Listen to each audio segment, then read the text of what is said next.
बिस्मिल्लाहिर्रहमानिर्रहीम। अस्सलाम वालेकुम student. Lecture number 10 BS fourth semester.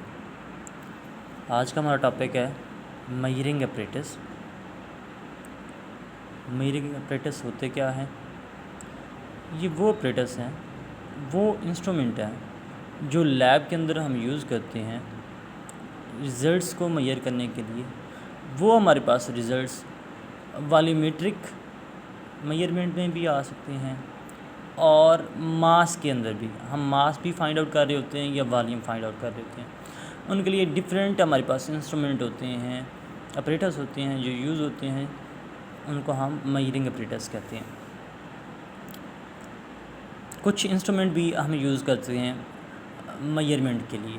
उसके अंदर GC, NMR, UV atomic velocity spectroscopy, emission spectroscopy, fluorescence spectroscopy, electrophoresis, बहुत सारी हमारे पास टाइप्स हैं। ग्रेविमेट्रिक एनालिसिस, डायटोमेट्रिक एनालिसिस, वो सारी चीज़ें। लेकिन आज हम जनरल पढ़ेंगे, जनरल जो मेजरिंग इंस्ट्रूमेंट हैं उनको हम पढ़ेंगे। फॉर लिक्विड, जब हम लिक्विड की वॉल्यूम को हम मेजर कर रहे होते हैं उस वक्त कौन कौन से इंस्ट्रूमेंट हम यूज़ करते हैं उनसे हम पढ़ते हैं। बीकर है, बीकर ग्लास का बना होता है, इस तरह की शक्ल होती है, ग्रेजुएटेड होता है। ये 10 ml का हो सकता है, 40 ml का, 50 ml का, 100 ml का और 150 ml का हो सकता है एंड सो ऑन। इसके अंदर एयर आसानी से ट्रैप हो सकती है क्योंकि इसका ओपन एंड ज़्यादा है तो ट्रैप हो जाती है, तो यहाँ पे कंटामिनेशन होने के चांसेस बीकर के अंदर ज़्यादा होते हैं। इसके अंदर जो मेजरमेंट है अच्छी नहीं आती। फिर आगे है मेजरिंग सिलेंडर।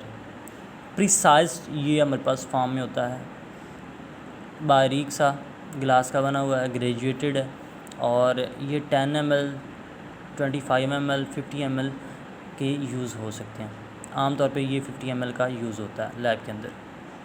इसके अंदर एयर आसानी से ट्रैप नहीं हो सकती और इसके अंदर जो मेजरमेंट है वॉल्यूम की बहुत ज़बरदस्त आती है, एक्यूरेट आती है, प्रिसाइज आती है। अर्लन मेरे फ्लास्क ये भी यूज़ होती हैं। इसके अंदर लेस एयर डिज़ोल्व हो सकती है, इस तरह की इसकी शक्ल होती है, यानी कि जिस तरह हमारे पास कॉनिकल फ्लास्क होती है इसी तरह की फ्लास्क है, लेकिन इसके जो लेंथ है स्टेम की लेंथ या नेक की लेंथ है वो कम होती है, थोड़ी सी होती है। ये डिफरेंट हो सकती है साइज़ के अंदर, 50 ml की, 25 ml या इससे भी हायर वॉल्यूम की हमारे पास अर्लन मेरे फ्लास्क हम यूज़ कर सकते हैं। आगे है कॉनिकल फ्लास्क, तो इसका आपको पता ही है, ये इसका दूसरा नाम वॉल्यूमेट्रिक फ्लास्क भी होता है। आमतौर पे ये 100 ml की होती है, 120 ml की भी हो सकती है, 150 ml की भी हो सकती है। ये भी गिलास की बनी होती है। इसकी नेक, उसका लेंथ ज़्यादा होती है। नीचे इस तरह का हमारे पास बॉटम होता है, इसका टेप्ड बॉटम होता है और इसके अंदर little chance of air contamination हो सकती है। इसके अंदर एयर ट्रैप नहीं हो सकती आसानी से। इसके ऊपर यहाँ पे एक पॉइंट लगा होता है, खुद से उन्होंने पहले ही लगाया होता है इस बीकर के ऊपर। यहाँ तक अगर आप फिल करते हैं किसी भी लिक्विड को, तो फ़र्ज़ करें ये हमारे पास 100 ml का है, तो 100 ml में आपने यहाँ तक ही फिल करना है, इससे ज़्यादा नहीं फिल करना। और मिनिस्कस को आपने याद रखना है कि मिनिस्कस इसके साथ यहाँ पे इस तरह की हो, मिनिस्कस को आपने याद रखना है, जो तय है ऊपर होती है उसको दिखना है। ये कॉनिकल फ्लास्क है, इससे आसानी से हम मेजरमेंट कर सकते हैं। आगे चलते हैं। ड्रॉपर, सिरिंजेस, इनको भी हम यूज़ कर सकते हैं। टेस्ट ट्यूब्स को भी हम यूज़ करते हैं, ये भी ग्रेजुएटेड फॉर्म में होती हैं मेजरमेंट के लिए, वॉल्यूम को मेजरमेंट के लिए। और टाइट्रेशन में जो दो इम्पोर्टेंट हम इंस्ट्रूमेंट यूज़ करते हैं for the measurement of volume of the liquids, वो है पिपेट्स और ब्यूरेट्स। पिपेट्स क्या होते हैं? ये जिस तरह शक्कर होते हैं, इस तरह की एक कैपिलरी ट्यूब होती है, नाली होती है। इसका एक सिरा बहुत बारीक हो जाता है, नैरो हो जाता है, और एक सिरा इस तरह का होता है। तो हम इसे सक करते हैं ऊपर इस तरह थंब रख के, तो थंब से प्रेस करके फिर भी हम इसे सक करवा सकते हैं, या अपने मुंह के ज़रिए भी हम सक कर लेते हैं। इसी तरह की एक हमारे पास ट्यूब होती है, लेकिन इसमें विड्थ के लिहाज से ये थोड़ी सी बड़ी होती है, लेंथ में भी ज़्यादा बड़ी होती है। उसके साथ यहाँ पे एक स्टॉपर लगा होता है, इसको हम ब्यूरेट कहते हैं। ठीक है, ब्यूरेट के अंदर हम जो वॉल्यूम है मेजर्ड वॉल्यूम लेते हैं, और जो पिपेट होती है उसके अंदर हम क्या करते हैं, पिपेट से हम मेजर्ड वॉल्यूम लेते हैं, और इसके अंदर हमारे पास अनमेजर्ड होता है, लेकिन जिसको हमने मेजर करना होता है टाइट्रेशन के अंदर, उसे हम लेते हैं। फॉर सॉलिड अगर हम मास फाइंड आउट करना चाहते हैं, लिक्विड का भी हम मास फाइंड आउट कर सकते हैं, लेकिन सॉलिड के लिए और लिक्विड दोनों के लिए आम तौर पे हम बैलेंस यूज़ करते हैं, इलेक्ट्रिकल बैलेंस या इलेक्ट्रिक बैलेंस हम कहते हैं। लेकिन लिक्विड के मास हम फाइंड आउट इस तरह भी कर सकते हैं। बैलेंस के ऊपर किस तरह हम फाइंड आउट करते हैं, पहले हमने ना जो फ्लास्क है या जो बीकर है, जो भी हम ले रहे हैं, उसको आपने पहले ब्लैंक एम्प्टी जो हमारे पास बीकर होगा उसका हमने मास देख लेना है, उसे तराजू के ऊपर रख के तो उसका मास देख लेना है। फिर उसको आपने फिल कर देना है लिक्विड सैंपल से। लिक्विड सैंपल आपने फिल कर दिया तो उसका वॉल्यूम एक बन जाएगा, उसका फिर हमने मास कर लेना है। तो जो हमारे पास बाद में वाटर या लिक्विड प्लस जो बीकर है उसका मास माइनस आपने सिर्फ बीकर का मास कर देना है। जब हमारे पास सैंपल आ गया, पूरा सैंपल और बीकर दोनों का मास और बीकर माइनस कर देना है, तो हमारे पास जो वॉल्यूम आ जाएगा वो सैंपल का वॉल्यूम आ जाएगा। आज का इंटरेस्टिंग जो हमारे पास टॉपिक है वो एक्सप्रेशन ऑफ कंसंट्रेशन है। डिफरेंट सॉलिड्स हम लेते हैं, डिफरेंट लिक्विड्स, डिफरेंट गैसेस होती हैं जिनके हमने सैंपल कलेक्ट करते हैं डिफरेंट लोकेशन से।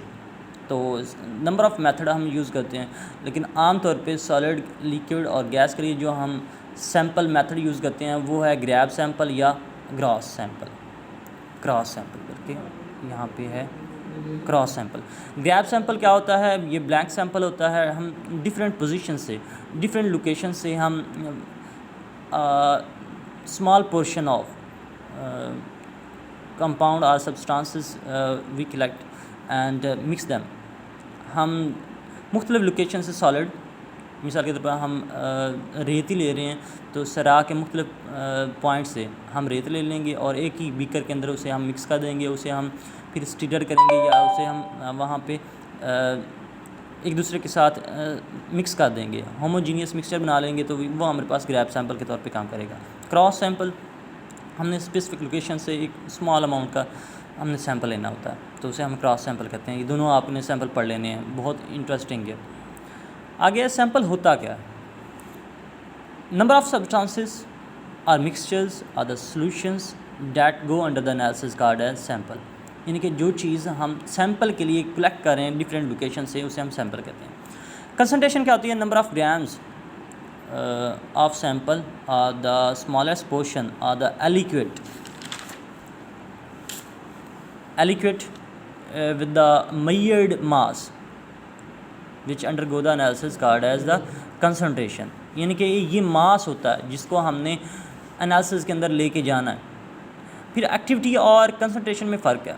एक्टिविटी क्या है, नंबर ऑफ़ ग्राम्स ऑफ या नंबर ऑफ़ मालिक्यूल्स, इवन कि यहाँ पे आप मालिक्यूल्स भी कह सकते हैं, number of molecules that take part in the specific reactions called as activity.